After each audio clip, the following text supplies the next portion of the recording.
A neutral site matchup, Louisville versus Indiana. Both teams coming off their first loss of the season. Louisville lost earlier in the week to Arkansas.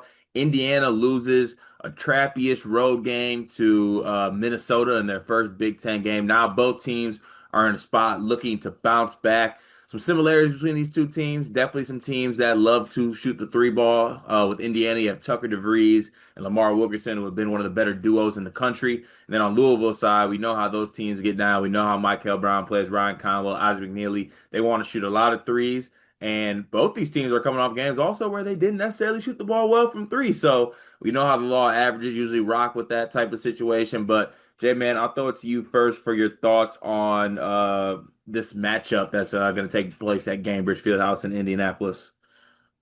Yeah, I'm look, Louisville, both teams are looking for a bounce back. I would argue obviously Indiana probably needs this more than Louisville because laying that egg against Minnesota, it was battle of Davidson transfers, Bobby Durkin versus Reed Bailey, so Bobby got the bigger hand in that. And shout out to Kay Tyson by the way too for that. But Indiana, look, they got to come in hungry. That was a tough loss for them against Minnesota.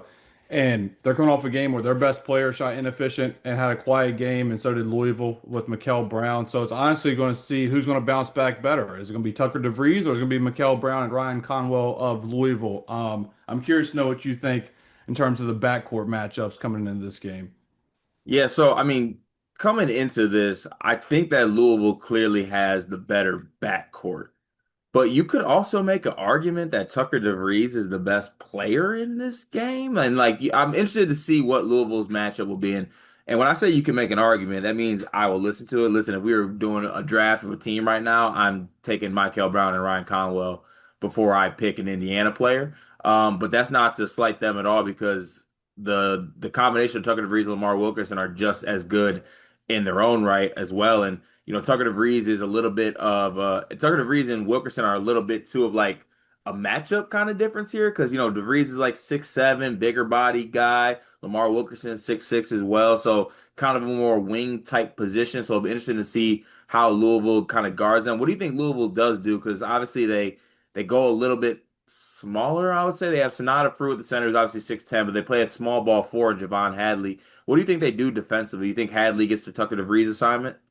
Yeah, I would say so. I think Hadley would get that assignment. I think it's a good matchup for Louisville to have after the Arkansas game where you're going from Darius Acuff and Malik Thomas, even Trevin Brazil, to where you're kind of guarding similar, like, look, guard-oriented backcourt with Indiana.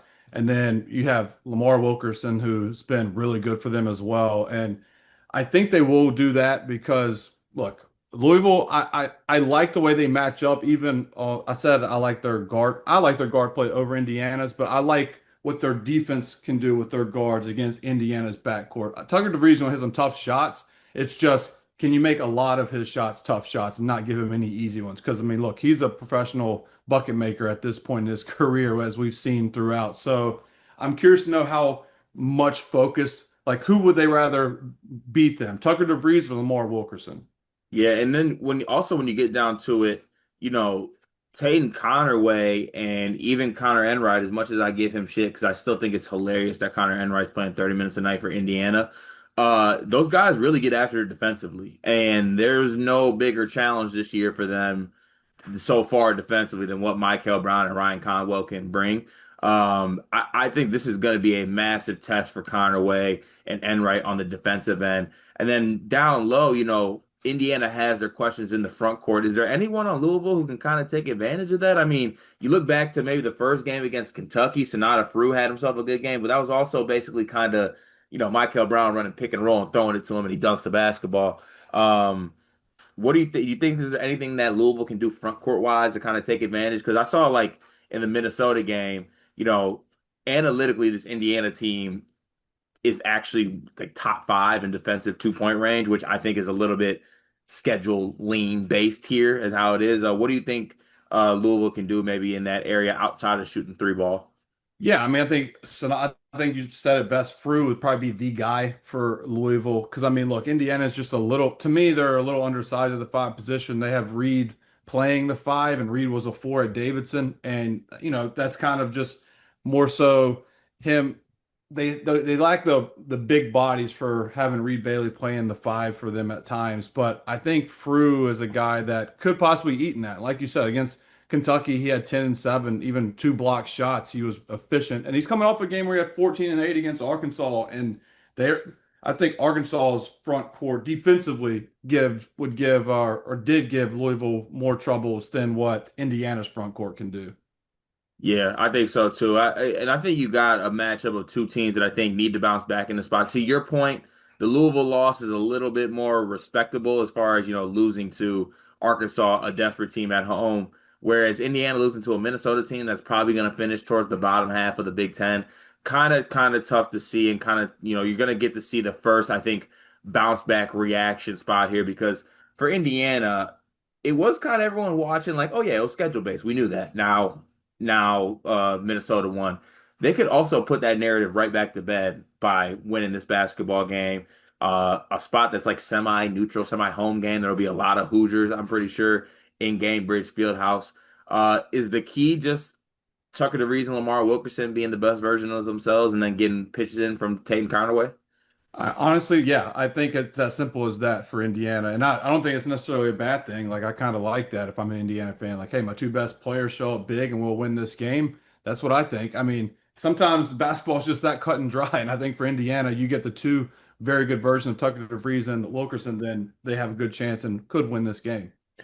Yeah, and you got to see like, shots are going to fall obviously, and then, you know, you can always break down, numbers and things like that. And I'm honestly the thing I'm most interested to see too is like was that Minnesota game a one-off or do we really start need to looking at like is this Indiana defense actually a top 25 defense in the country? Because they're not really built like a top 25 defense in the country when you look at them personnel wise. I think they have some good on-ball defenders in Connerway and Enright, but their only rim protection is Sam Alexis. Sam Alexis struggles to be on the floor. They have Reed Bailey out there a lot of times. Anytime anyone sees Reed Bailey at the rim, they think it's layup lines. And I just don't know if that is the best, I guess, the best way to win. But I think honestly, it's going to come down to what Connerway and Enright do defensively. And even though I do believe in those guys defensively, they're coming up with a different beast, I think, in this game going up against Michael Brown and Ryan Conwell. So without further ado, let's go ahead and get to the predictions on this game.